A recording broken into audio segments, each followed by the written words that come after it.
दंडासन की स्थिति में आ जाए। दोनों पैरों को सामने फैलाते हुए हथेलियों को जंघाओं पर रख दे। रीढ़ को सीधा रखे। एक साधारण सांस अंदर ले और मुस्कुराते मुस्कुराते सांस को बाहर कर दे और आगे बढ़ते हैं। भद्रासन के लिए तैयार हो जाए। दोनों पैरों को मोड़ते हुए दोनों पैर के पंजे एक दूसरे के साथ जोड़कर पास में ले ले। गुदा के पास खींच ले। हथेलियों से जकड़ते हुए रीढ़ को सीधा करते हुए स्थिर हो जाए। चेहरा हल्का सा सामने, लंबी गहरी सांस के साथ स्थिर हो जाए। दृढ़ता बढ़ाने के लिए यह आसन बहुत लाभदायक है। घुटने और नितंब उदर की मांसपेशियों को बहुत लाभदायक है। And relax. आराम से दोनों पैरों को सामने फैला ले और एक एक पैर को मोड़ते हुए नितंब के नीचे ले लेते हुए वज्रासन में आ जाए। वज्रासन या वीरासन, दोनों हथेलियां घुटनों पर, तलवे आकाश की ओर। वज्रासन में बैठने से डाइजेस्टिव सिस्टम में बहुत लाभ होता है। और इसी आसन से जिनको भी घुटनों में कोई परेशानी नहीं है वो सब लोग आगे बढ़ते हुए घुटनों के बल खड़े हो जाए। अर्ध उष्ट्रासन के लिए आगे बढ़ेंगे। अर्ध उष्ट्रासन के लिए घुटनों के बल खड़े हो जाए और अपने दोनों हथेलियों को पीठ पर रखे। स्क्रीन पर देखते हुए कर सकते हैं। सांस लेते लेते पीठ से पीछे की तरफ चेहरे को डालते हुए झुक जाए। पीठ और गर्दन दर्द श्वास की क्षमता बढ़ाने के लिए उष्ट्रासन बहुत लाभदायक है। जो शुरुआती है वो अर्ध उष्ट्रासन करे। बाकी लोग इसी आसन से उष्ट्रासन में जा सकते हैं। एक एक हाथ को घुमाते हुए अपनी एड़ियों पर रख दे। हल्का सा कमर को ऊपर खींचे और चेहरे को पीछे डाल दे। लंबी गहरी सांस के साथ स्थिर हो जाए। जहाँ भी मांसपेशियों में तनाव है वहाँ पर ध्यान रखते हुए सांसों के साथ रहे और एक एक हाथों को घुमाते हुए आगे ले आए और विश्राम करे। दोनों हाथों को सामने ज़मीन पर रख दे और सांस छोड़ते छोड़ते शरीर को आगे झुकाते हुए शशांक आसन में आ जाए।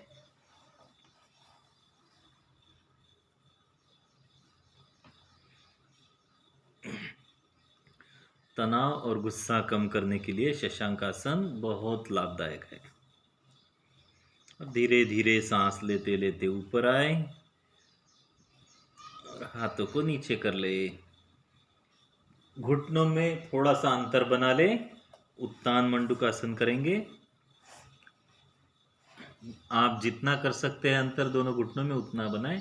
सांस लेते लेते रीढ़ को सीधा रखते हुए दोनों हथेलियों को ऊपर ले जाए और सांस छोड़ते हुए पीठ पर रख दे। पीठ दर्द, गर्दन दर्द, फेफड़े मजबूत होने के लिए यह आसन बहुत लाभदायक है। और धीरे धीरे विश्राम करें। घुटनों को पास में ले ले और आराम से एक एक पैर को खुला करते हुए दंडासन में आ जाए। और अगले आसन के लिए बढ़ते हैं वक्रासन, या इसे और कहते हैं मरीचासन। मरीचासन की स्थिति बनाने के लिए दाहिने पैर को बाएं घुटने के पास रखे। स्क्रीन पर देखें।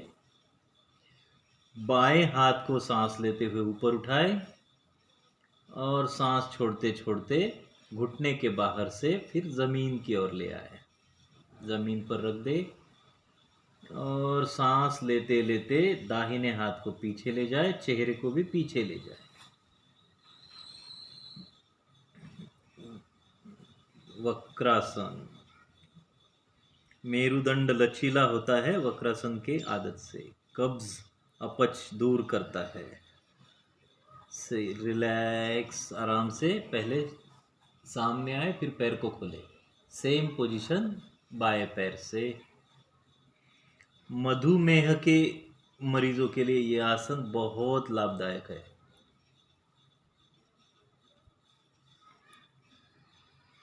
And relax. आराम से अपनी जगह पे आसन पर पेट के बल लेट जाए और मकरासन में विश्राम करें।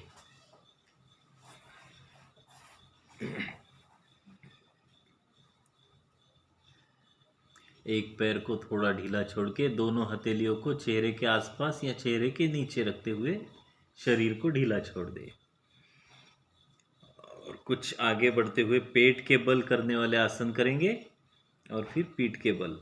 तो पैरों को स्थिति बना ले, दोनों पैर साथ में जोड़ ले, दोनों हाथों को कंधों के नीचे रखते हुए भुजंगासन के लिए तैयार। सांस को पूरी तरह से बाहर छोड़ दे और सांस लेते लेते पहले चेहरा, छाती और नाभि तक का पूरा शरीर ऊपर उठाते हुए हाथों को सीधा कर ले। चेहरे को छत की तरफ ले जाए और स्थिर हो जाए। तनाव प्रबंधन और पीठ दर्द श्वास के लिए यह आसन बहुत लाभदायक है। श्वास की क्षमता बढ़ाता है। सांस छोड़ते छोड़ते धीरे धीरे नीचे आए और दोनों हाथों को पीछे कमर के पास जमीन पर ले जाए। अंगूठा अंदर रखते हुए दोनों हाथों की मुट्ठी बना ले। मुट्ठियों को जंघाओं के नीचे रखते हुए शलभासन के लिए तैयार हो जाए। शलभ आसन, शलभ माने कीड़ा। सांस को पूरी तरह से बाहर छोड़ दे। सांस लेते लेते दोनों पैरों को घुटनों से सीधा रखते हुए ऊपर उठाए। आधे से 1 फीट के बीच में पैर रहेंगे सीधे। पैरों को स्ट्रेच करें।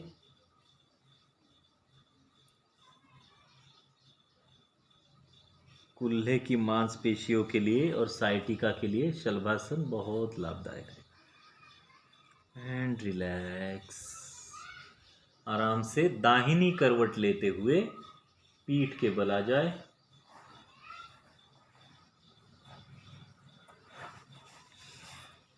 और आगे बढ़ेंगे पीठ के बल करने वाले आसनों के लिए।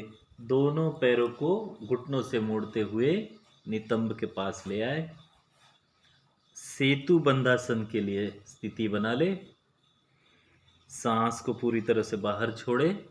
सांस लेते लेते कमर को ऊपर उठाए और अपना पूरा शरीर कंधों के बल ऊपर ले आए।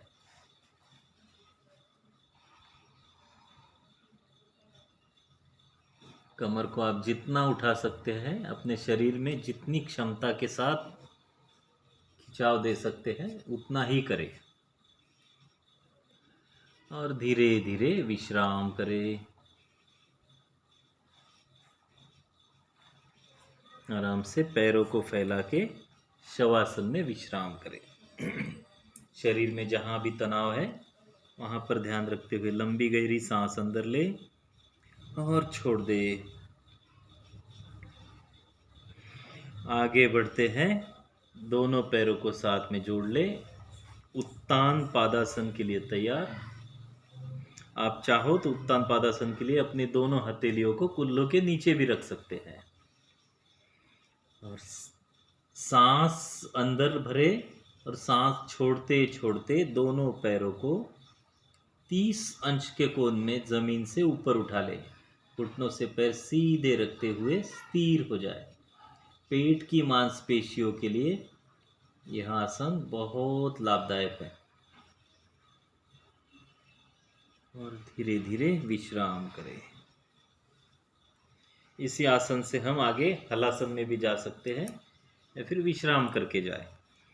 अर्ध हलासन के लिए दोनों पैरों को सीधा ऊपर उठाए 90 अंश के कोण में और स्थिर हो जाए।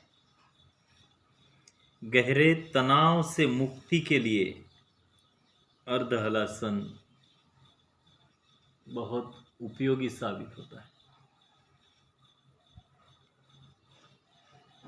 और धीरे धीरे पैरों को नीचे लाते हुए विश्राम करें। शवासन में विश्राम करें। दोनों पैरों में 1 से 1.5 फीट का अंतर। चेहरे को ढीला छोड़ दे, शरीर को भी ढीला छोड़ दे। कुछ पल के विश्राम के बाद दाहिनी करवट लेते हुए आराम से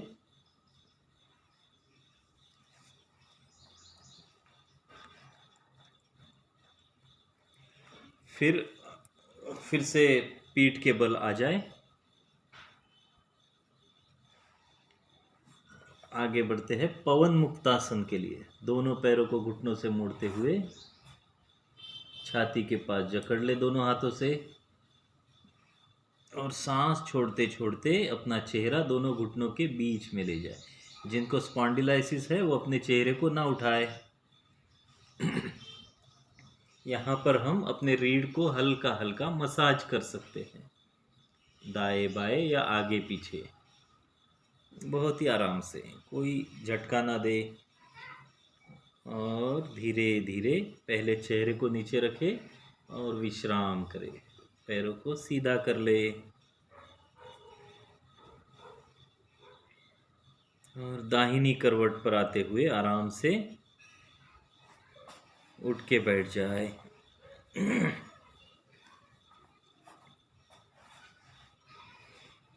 सुखासन, अर्ध पद्मासन या पद्मासन।